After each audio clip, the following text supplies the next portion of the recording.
স্বাগত দীপ্ত সংবাদে। আপনাদের সাথে আছি আমি মোহাম্মদ ইফতেখার। ঈদের পরদিনও সারা দেশেই কোরবানি করছেন অনেকে। রাজধানীর চিত্র ভিন্ন নয়। পুরান ঢাকার বেগম বাজার থেকে যুক্ত হচ্ছেন সহকর্মী আনোয়ার হোসেন। আনোয়ার, পুরান ঢাকার কোরবানি এবং বর্জ্য অপসারণের খবর আমাদের জানাবেন।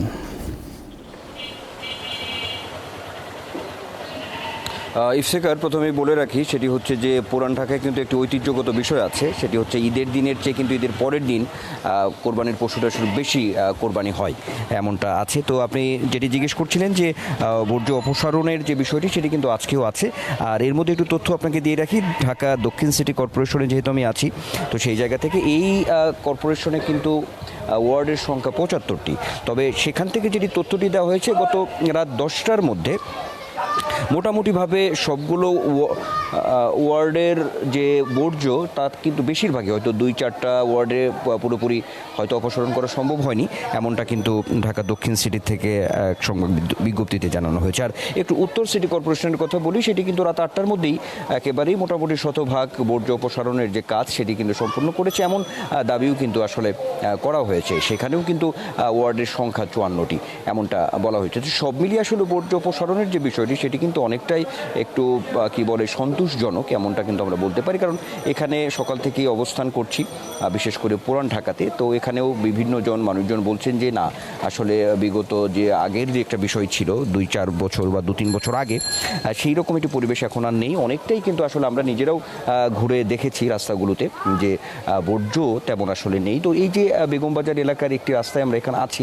এখানে আপনি নিশ্চয়ই দেখতে পাচ্ছেন যে কোরবানির কাজ কিন্তু এখনও সম্পূর্ণ হচ্ছে। একই সঙ্গে খুব অল্প কিছু সংখ্যক বর্জ্য রাস্তার কোনো রাস্তায় খুব অল্প পরিমাণে একটু চোখে পড়ছে। সেটি হয়তো বেশিক্ষণ থাকবে না, এমনটা কিন্তু এলাকাবাসী বলছে যে পরিচ্ছন্নতার যে কর্মী আছেন তারা অল্প কিছুক্ষণের মধ্যে এসেই হয়তো বা এই জায়গাগুলো পরিষ্কার করে ফেলবে, এমনটা আমরা বলতে পারি। আর সব মিলিয়ে যদি বলি, আসলে এবার কোরবানির পশুর যে বর্জ্য, সেই বর্জ্য অপসারণে 2 সিটিতেই কিন্তু তৎপরতা একেবারে চোখে পড়ার মতো। প্রায় 19,500 পরিচ্ছন্নতা কর্মী এবার এই কাজে নিয়োজিত। একই সঙ্গে আধুনিক যে যান এই বর্জ্যগুলো অপসারণের জন্য, তারও কিন্তু প্রায় 500টির উপরে বর্জ্য অপসারণের যানবাহন কিন্তু 2 সিটিতে ব্যবহার করা হয়েছে। তো সর্বোপরি ঢাকা দক্ষিণ সিটি কর্পোরেশনের পক্ষ থেকে আজ বিকেলে মেয়র ফজলে তাপস তিনি ভার্চুয়ালি একটি ব্রিফিং করে তিনি একটু পরিষ্কার করবেন যে তারা বর্জ্য অপসারণে আসলে কতটা সফলতা পেয়েছেন।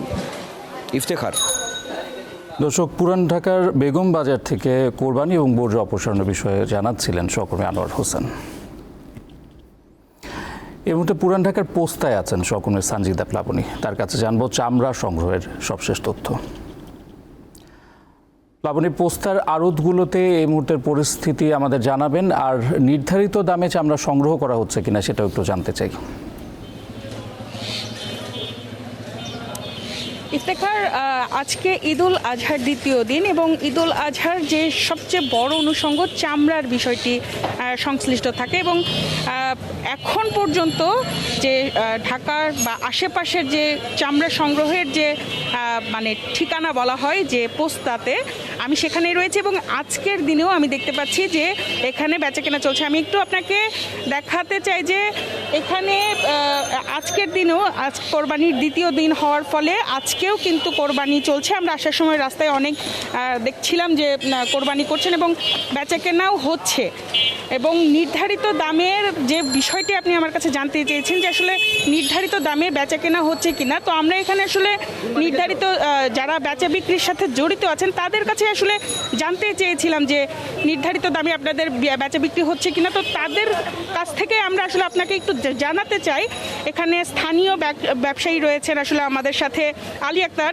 তো উনি আমাকে একটু কাইন্ডলি জানাবেন যে আসলে আপনার বেচা বিক্রি কেমন হচ্ছে গতকালকে থেকে আজকে পর্যন্ত। বিসমিল্লাহির রহমানির রহিম। আমি মোহাম্মদ আলী আনসার বলছি। চামড়ার ব্যবসা আগে যে সরকার নির্ধারিত একটা রেট দিয়েছে, ওই রেট হিসাবে কোম্পানিরা সিন্ডিকেট করে পোস্তার ব্যবসায় যে ছোটো ব্যবসায় যে তার দাম রাস্তা ফকির বানাচ্ছে, মানুষ হাওলাত করে টাকা লিয়া নাই, রেট দিছে মনে করেন 500-600 লবণালা মাল 900-1000 টাকা। ওই যা একটা মালে পড়তে লবণ দেওয়ার কারিগর মিস্ত্রি ম্যাক্সিমাম 400 টাকা, লবণ দিয়ে 400 টাকা পড়ে। ওই জায়গায় এখন দেখা যাচ্ছে সব কিছু বাদ দেবে হিসাবে ছোটো ছোটো যারা লবণ দিয়েছে ওরা মালে এই প্রথা করা পারতেছে না। এইসব কোম্পানির লোকরা সিন্ডিকেট করে বাইরে ওদের আত্মীয় স্বজনকে টাকা দিয়েছে, পোস্টার ব্যবসায়ী দিয়ে টাকা পয়সা দেয়নি, কিছু কিছু ব্যবসা দিয়ে 2% দিয়েছে, 3%, 4% দিয়ে যাবি, 2% ক্যাশ দিয়ে আর 4% যারা ওদের আবার চেক দিয়েছে ঈদের পরে, চেক পাস হবে তার বাজার মানুষ না পারতে কি করবে, মানুষ হাওলা। আমরা শুনছিলাম যে আসলে এখানকার স্থানীয় ব্যবসায়ী যিনি আছেন যে উনি আমাদেরকে চামড়ার ব্যবসার বিষয়টি জানাচ্ছিলেন। তো এখন পর্যন্ত কিন্তু আসলে চামড়ার যে বেচা বিক্রি এটা চলছে এবং তারা মনে করছেন যে তারা আমাদের কাছে আসলে জানিয়েছিলেন যে তারা যে নির্ধারিত দাম সেটি পাচ্ছে না। আমি আপনাদেরকে এখনও একটু আসলে দেখাতে চাই যে সারা দিনে মানে তারা বলছেন যে গতকাল দুপুর 12টার পর থেকে আসলে বেচা বিক্রি শুরু হয়েছে, রাত থেকে পুরো দমে বেচা বিক্রি শুরু হয়েছে এবং তারা আশা করছেন আসলে আজকেও কিন্তু বেচা বিক্রিটা চলবে। আমি আপনাকে একটু দেখাই যে আসলে এখানেই কিন্তু অনেক চামড়ার স্তূপ জমে আছে এবং রাস্তার এরকম মোড়ে মোড়ে আসলে আমরা রাস্তার মোড়ে মোড়ে আমরা এরকম আসলে চামড়ার স্তূপ দেখতে পেয়েছি এবং তারা মনে করছেন যে নির্ধারিত যে দাম সেই দামে হয়তো তারা আশা করছেন যে বিক্রি করবেন, কিন্তু এখন পর্যন্ত আড়তদাররাও বলছেন যে তারা কিন্তু আসলে নির্ধারিত দাম দিয়ে কিনছেন, কিন্তু ব্যবসায়ী যারা আছেন, ফড়িয়া ব্যবসায়ী যারা আছেন তারা আমাদের কাছে অভিযোগ করেছেন যে তারা নির্দিষ্ট দামে আসলে চামড়া বিক্রি করতে পারছেন না। পোস্তা থেকে আমার কাছে এই ছিল সর্বশেষ তথ্য। ইফতেখার। দর্শক সহকর্মী সানজিদা প্লাবনী এতক্ষণ যুক্ত ছিলেন আমাদের সঙ্গে।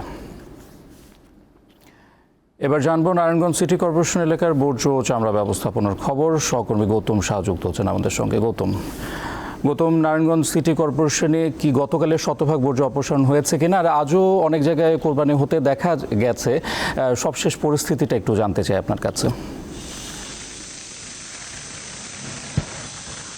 ধর্মপাল মুসলমানদের আজ কিন্তু দ্বিতীয় বৃহৎ যে আনন্দের অনুষ্ঠান ঈদুল আজহা অনুষ্ঠিত আজও কিন্তু হচ্ছে।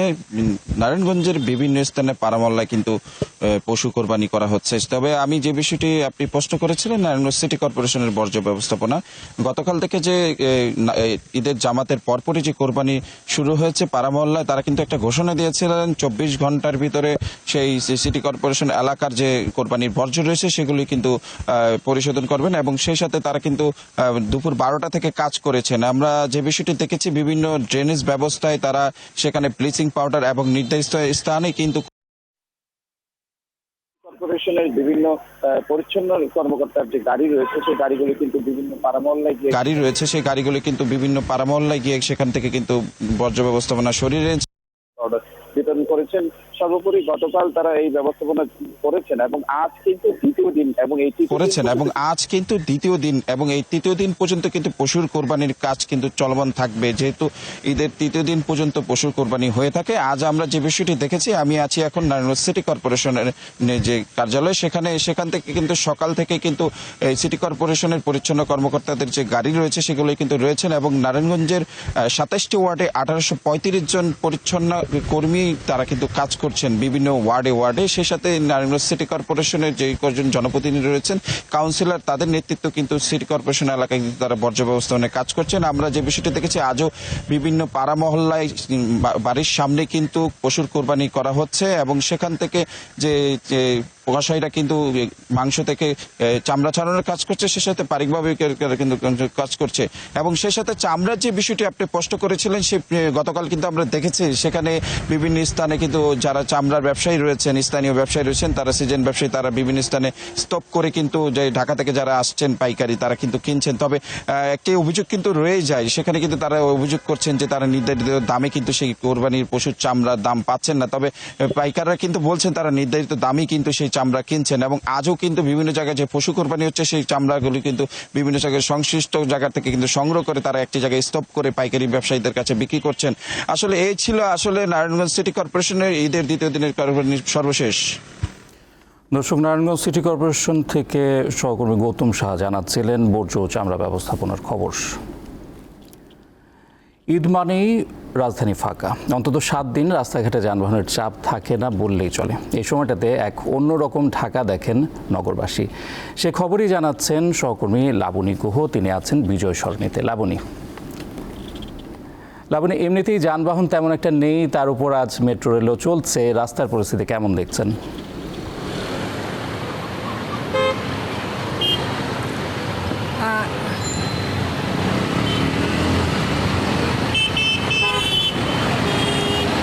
ইফতেখার, আপনি জানেন যে গতকাল আমাদের দেশে সাড়ম্বরে ঈদুল আজহা পালিত হয়েছে। আর তারপরে ঈদুল আজহার কারণে রাজধানীর যে চিরচেনা রূপ তা প্রতি বছরের মতো এবারও পাল্টে গিয়েছে। অর্থাৎ রাজধানীবাসী ঢাকা ছেড়ে প্রিয়জনের সাথে ঈদ করতে তাদের নিজস্ব যে ঠিকানা, গ্রামের বাড়ি বা বিভিন্ন জেলায় চলে গেছেন। ফলে রাজধানীতে যে চিরচেনা রূপ তা সেটা একেবারেই নেই বললেই চলে। কারণ কর্মজীবী মানুষ যারা, তারা সবাই বাড়িতেই বেশিরভাগই চলে গিয়েছে। ফলে আমি এখন আজকে আছি রাজধানীর বিজয় সরণির মোড়ে। আমি দেখতে পাচ্ছি যে এখানে একেবারেই ফাঁকা।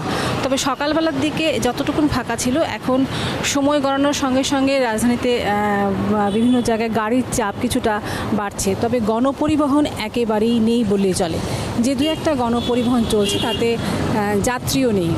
প্রাইভেট কার, ব্যক্তিগত গাড়ি নিয়ে অনেকেই বের হয়েছেন। যেহেতু অফিস আদালত বা সরকারি বা বেসরকারি চাকরিজীবী যারা বা কর্মজীবী মানুষজন নেই, তাই এই গণপরিবহনের চাপও নেই। এতে রাজধানী একটা অন্যরকম রূপ পেয়েছে। একটা বিষয় দেখা যাচ্ছে যে রিক্সা, মেইন রোড দিয়ে যেখানে রিক্সা চলাচল নিষিদ্ধ ছিল, এখন দেখা যাচ্ছে যে সেখানে রিক্সাও চলছে। আমি যদি আপনাকে দেখাই যে বিজয় সরণির মোড়ের চারপাশেই বেশ ফাঁকা। তবে একটা বিষয় যে এই ফাঁকা ঢাকায় যাতে নগরবাসীর নিরাপত্তা বিঘ্নিত না হয়, সেই জন্য 5 স্তরের নিরাপত্তা ব্যবস্থা নেওয়া হয়েছে। সেই নিরাপত্তা ব্যবস্থায় ট্রাফিক পুলিশ থেকে শুরু করে অন্যান্য যারা থাকে নিরাপত্তা ব্যবস্থার জন্য, তারা সতর্ক রয়েছেন। আমরা দেখতে পাচ্ছি তারা সতর্ক রয়েছেন, তারা পাহারা দিচ্ছেন রাজধানীবাসী যাতে কোনো রকম ঘটনা। ইফতেখার, আমার কাছে এই ছিল সর্বশেষ ফাঁকা ঢাকা থেকে। দর্শক, ঈদের ছুটিতে ফাঁকা ঢাকার খবর জানাচ্ছিলেন সহকর্মী লাবণী গুহ। এবার অন্যান্য প্রসঙ্গ। সুনামগঞ্জে বন্যা পরিস্থিতির আরও অবনতি হয়েছে। এখনও পানিতে তলিয়ে আছে সিলেট। বৃষ্টি ছাড়াই ভোর 5টা থেকে বাড়তে থাকে পাহাড়ি ঢল। সুরমা নদীর পানি বিপদসীমার 48 সেন্টিমিটার উপর দিয়ে প্রবাহিত হচ্ছে। পানিতে তলিয়ে আছে সুনামগঞ্জ শহরের বিভিন্ন বাড়িঘর। হুট করে পানিবন্দী হওয়ায় দিশেহারা হয়ে পড়েছেন শহরবাসী। ঘরে থাকার মতো অবস্থা না থাকায় অনেকে উঠেছেন আশ্রয় কেন্দ্রে। এদিকে পাহাড়ি ঢল নেমে আগে থেকেই প্লাবিত ছিল সুনামগঞ্জ জেলার ছাতক, দোয়ারাবাজার, শান্তিগঞ্জ, জগন্নাথপুর ও তাহিরপুরের 1.5 শতাধিক গ্রাম। নতুন করে পানি বাড়ায় বিশ্বম্ভরপুর, মধ্যনগর, ডিরাইসহ জেলার প্রায় সবকটি উপজেলায় বন্যা পরিস্থিতির সৃষ্টি হয়েছে।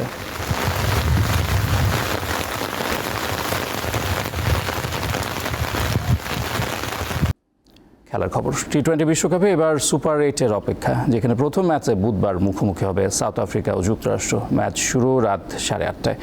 বিশ্বমঞ্চে নিজেদের প্রথম আসরেই চমক দেখিয়ে সুপার 8-এ পা রেখেছে যুক্তরাষ্ট্র। আর প্রতিপক্ষ সাউথ আফ্রিকা টানা 4 জয়ে সুপার 8-এ উঠেছে ঠিকই, তবে ব্যাটারদের হতাশাজনক পারফরমেন্সকে পাশ কাটিয়ে দিয়েছে প্রোটিয়া পোলাররা। তার আগে দিনের প্রথম ম্যাচে গ্রুপ চ্যাম্পিয়ন হবার মিশনে নামবে আফগানিস্তান আর ওয়েস্ট ইন্ডিজ। আইলেটে ম্যাচ শুরু সকাল 6:30টায়। আর এই ছিল এখনকার মতো। পরের সংবাদ বেলা 12টায় দেখার আমন্ত্রণ রইল। দর্শক, তথ্য বিনোদনের আরও খবর জানতে যুক্ত থাকুন দীপ্ত ডিজিটাল প্ল্যাটফর্মগুলোতে। ধন্যবাদ।